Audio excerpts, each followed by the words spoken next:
Nothing says fall like apple pie, and these simple salted caramel apple pie bars are sure to delight.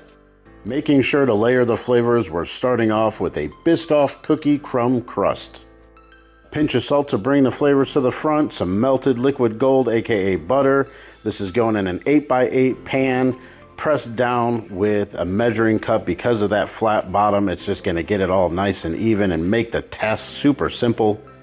Biscoff cookies are great for this. The warm spices in the cookies are just going to be a wonderful complement to this dessert.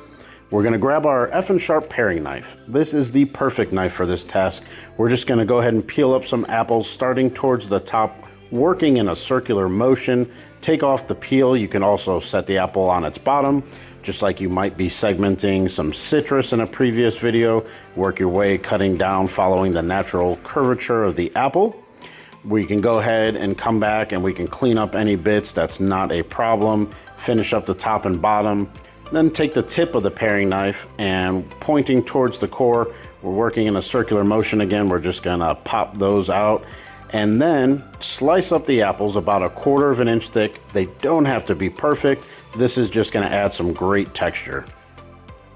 Once all the apples are sliced up, we're going into a medium-sized bowl, some granulated sugar, give that a stir just to go ahead and coat all of that. Then we'll go down with some all-purpose flour, some cinnamon, because it wouldn't be fall without it, some freshly grated nutmeg. We'll stir to combine. That's gonna allow the natural juices of the apples to combine with the flour, get all tacky and start to thicken up. Perfect filling for this. In a separate bowl, we'll have some old-fashioned rolled oats, brown sugar, a little more pinch of that cinnamon, some all-purpose flour, and then make sure you have really cold cubed butter. You're gonna use a fork and you work this way through. This is gonna create your streusel crumb topping.